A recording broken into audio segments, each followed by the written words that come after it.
Veena Singh, your English teacher. Welcome to my YouTube channel English Mania. So students, हमने आपके previous session में class 12 से एक poem discuss करी थी. पोएम का नेम क्या था? माई मदर एट 66. आपकी ये फर्स्ट पोएम थी क्लास 12 की फ्लेमिंगो बुक से. आज हम उसी पोएम पे बेस्ड कुछ इंपॉर्टेंट एमसीक्यूज डिस्कस करेंगे. सो इस वीडियो पे चलने से पहले अगर आपने मेरे चैनल को सब्सक्राइब नहीं किया है तो स्टूडेंट्स पहले मेरे चैनल को आप सब्सक्राइब कर लीजिए. आपको वीडियो के नीचे मेरे नेम के साथ एक सब्सक्राइब बटन देखने को मिलेगा, आप उसको प्रेस कर लीजिए. उसके साथ में ही आपको एक बेल आइकन देखने को मिलेगा, आप उस बेल आइकन को भी प्रेस कर लीजिए ताकि नेक्स्ट वीडियो की नोटिफिकेशंस आपको मिलती रहे. तो चलिए स्टार्ट करते हैं आज के एमसीक्यूज.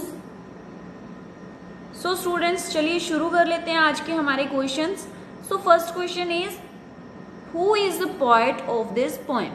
तो हमने ये कर चुके हैं, अभी हमने डिस्कस किया था. अगर आपने वीडियो नहीं देखी है पोएम वाली तो मैं आपको उसका डिस्क्रिप्शन में लिंक दे दूंगी, आप वहां से जाके पहले पोएम देख लेना. तो इसके पोएट कौन है? Kamala Das. Second question is what is her work known for. उनके काम को क्यों जाना जाता था? So option A for its originality, versatility and flavor of indigenous soil. Option B for its popularity. Option C for its style. Option D for the expression used.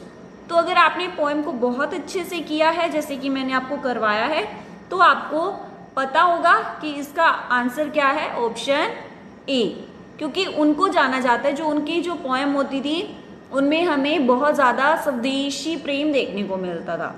So option A is right. Question third, what is the kind of pain and ache that poet was feeling that.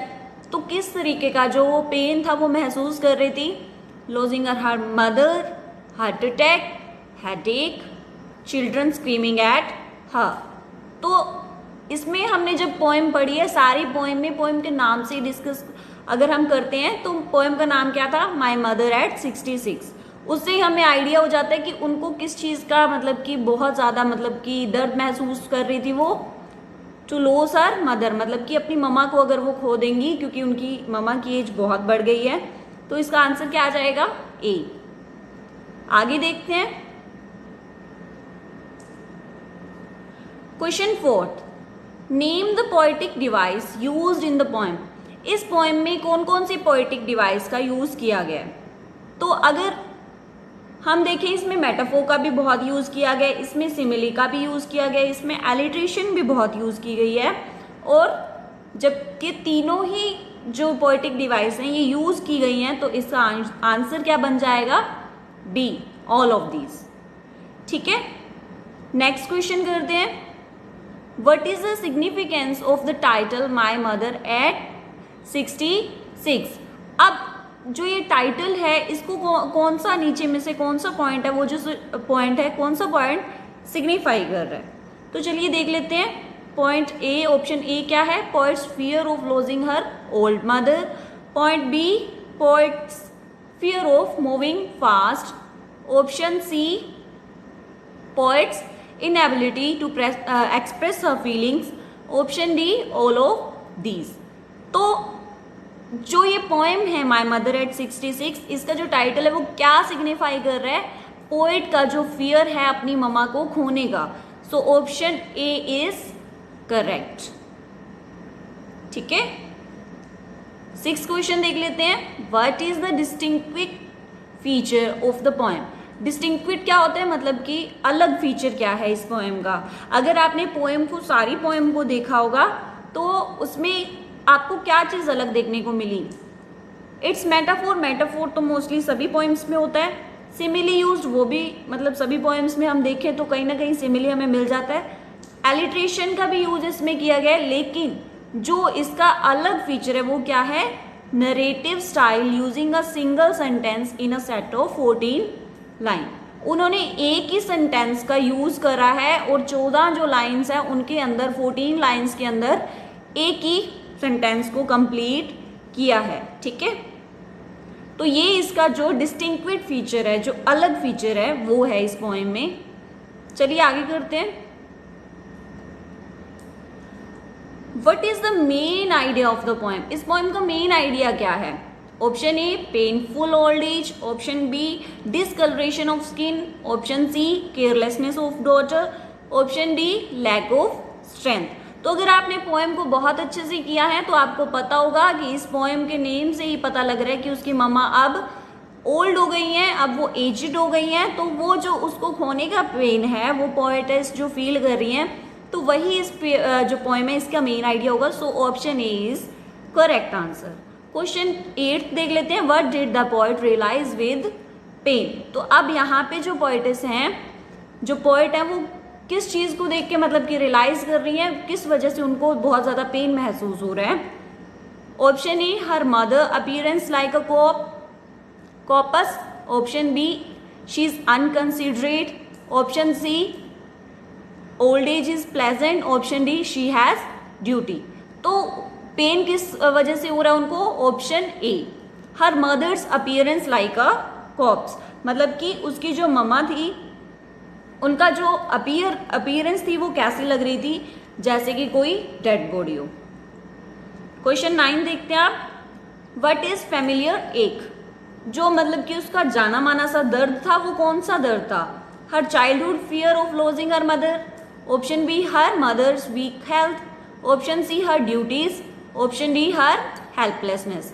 तो अगर हमने poem को देखा है अच्छे से तो option A से हमें पता लग रहा है कि उनका फेमिलियर एक क्या था, जब वो बचपन में अपनी मम्मा को नहीं मिलती थी, अपनी मम्मा को नहीं देख पाती थी, तो उनके अंदर एक क्या हो जाता था कि मम्मा कहीं खो तो नहीं गई है, वही जो दर्द है, वही दर्द उनका चाइल्डहुड का जो वो डर है वही दोबारा से जाग जाता है अपनी मम्मा को देख के। ठीक है, तो ऑप्शन ए जो है वो करेक्ट आंसर है।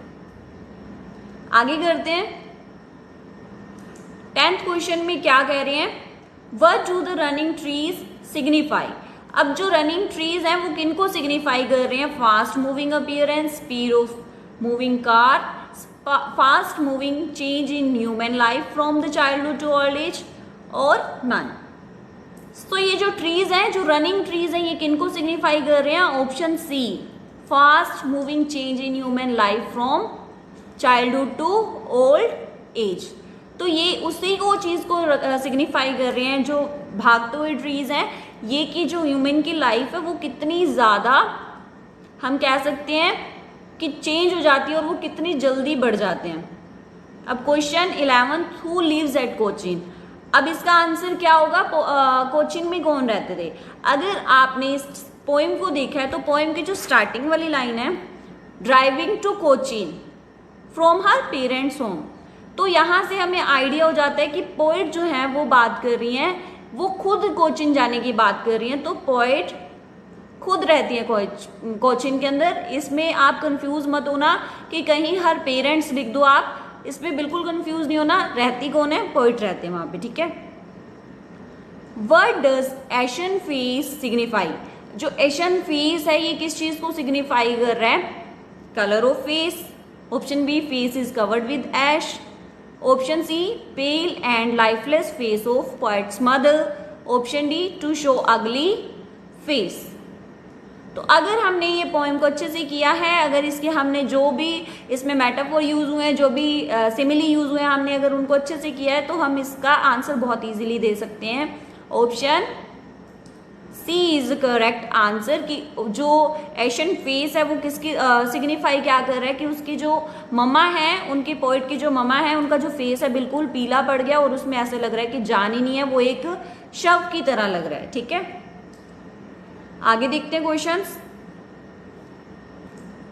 What does the poet notice outside the car? अब पोएट ने आउटसाइड में कार में क्या देखा था, sprinting trees and running children, option B क्या है, schools and roads, option C other vehicle, option D many people on the road. तो उन्होंने जब कार के बाहर वाली साइड देखा तो उनको क्या दिखा था, ऑप्शन ए भागते हुए पेड़ और बच्चे भाग रहे थे। ठीक है, उन्होंने कॉम्बिनेशन किया था, एक कंट्रास्ट भी बनाया था। So option A is correct.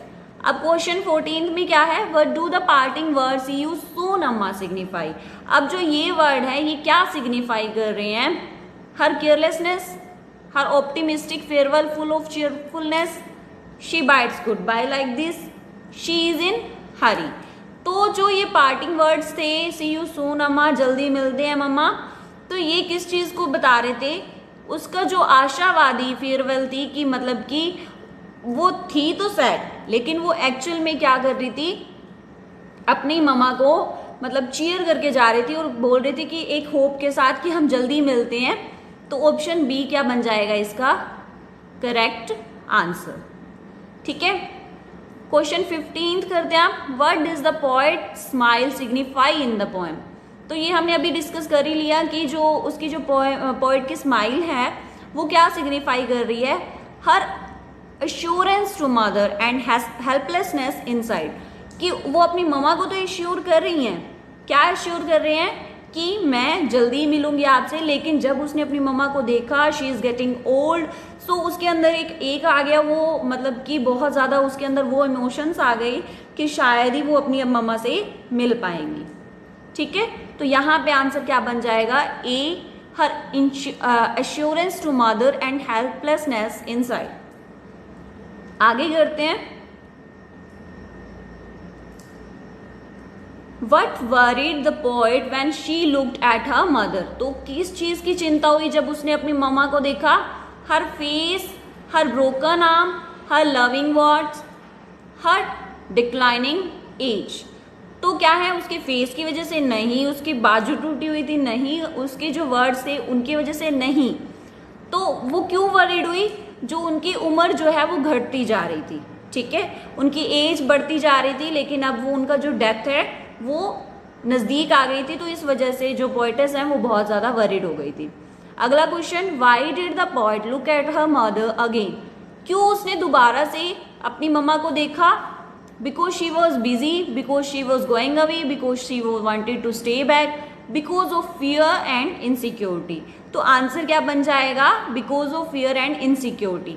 उसने अपनी मम्मा को दोबारा क्यों देखा? क्योंकि उसको अभी पता था कि उसकी मम्मी क्या हो रही है, एजेड हो गई है, बहुत ज़्यादा उम्र हो गई है, तो she has come to her end. तो उसको ये पता था पोएट को कि उसकी मम्मा का जो है अब डेथ नियर है, तो उसको उस चीज़ की चिंता हो रही थी, इसलिए उसने क्या करा, दोबारा से अपनी मम्मा को देखा।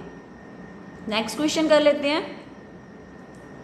विच rhyme scheme is use in the poem? अब इसमें क्या राइम स्कीम यूज की गई थी, coupled rhyme scheme, mono rhyme, या फिर अल्टरनेट राइम, या फिर फ्री वर्स? तो अगर जिस लाइन में 14 लाइंस, जिस पोएम में 14 लाइंस को उसने एक्सप्रेस कर रखा है, तो हम आइडिया लगा सकते हैं। वैसे मैंने आपको अगर पोएम देखोगे तो उसमें मैंने बता रखा है कि ये पोएम किस में है, फ्री वर्स में है। ठीक है, तो ऑप्शन डी इसका क्या बन जाएगा, correct answer. Question 19, coach N example of A simile use in the poem. इसमें से जो नीचे हमें पॉइंट ऑप्शंस दे रखे हैं, इनमें से एक सिमिली का एग्जाम्पल लेना है। फेमिलियर एक, like that of a corpse, wan and pale, the merry children. अगर हम इसमें से सिमिली देखते हैं तो सिमिली कौन सा है, जिसमें हम क्या करते हैं, कंपेयर करते हैं कि किस उसमें क्या होता है, सिमिली में दो वर्ड्स होते हैं मोस्टली, किसी के जैसे लगना। तो उसके जो दो वर्ड्स हैं वो याद कर लो, एक तो लाइक का यूज हम करते हैं, एक हम यूज करते हैं एज का। तो सिमिली कौन सा है इसमें, option B, like that of a corpse. मतलब कि कॉप्स क्या होता है, मरा हुआ आदमी होता है, तो उसके शव को बोला जाता है। ठीक है, तो B is a correct answer. आगे हम करते हैं, quote an example of a metaphor used in the poem.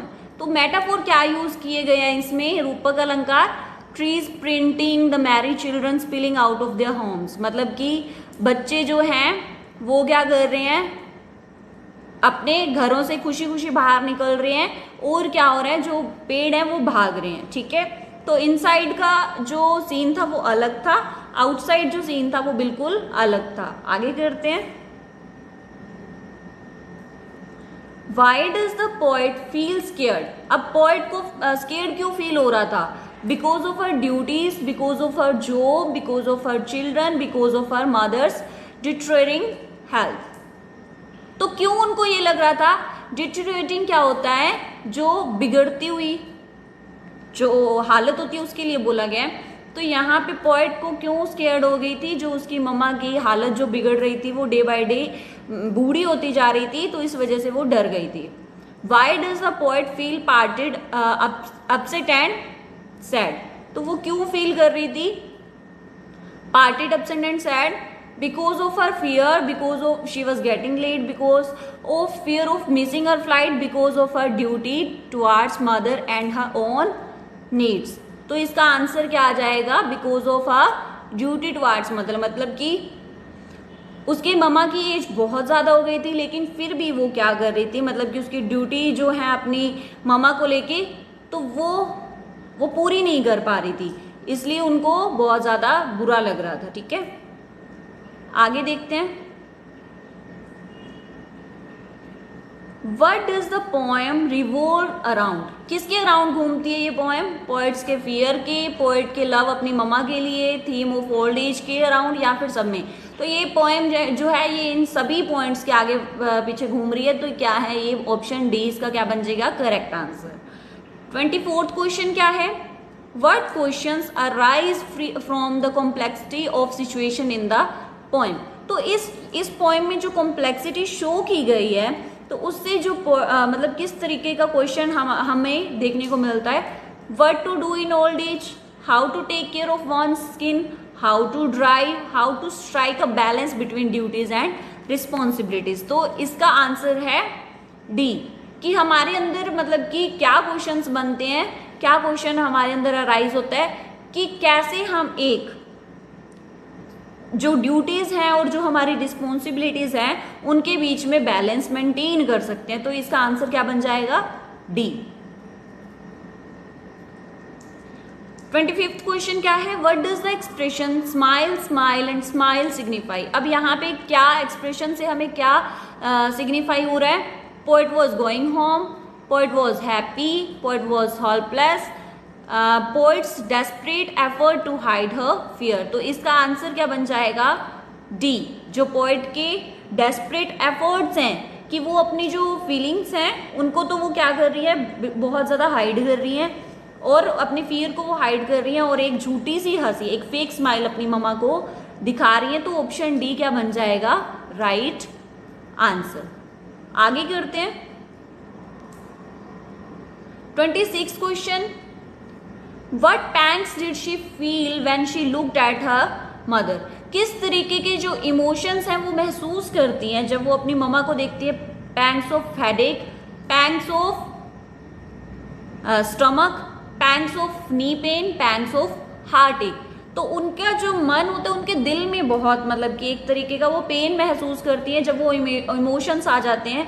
तो ऑप्शन डी क्या हो जाएगा इसका करेक्ट आंसर। आगे देखते हैं। What were the words she used while parting from her mother? तो वो अपनी मम्मा के पास से जब जा रही थी तो उसके जो वर्ड्स थे वो क्या थे? See you soon बा, see you soon busy, see you soon माता जी, see you soon अम्मा। So option D is correct. उसने क्या बोला था? see you soon अम्मा। अब आगे देख लेते हैं।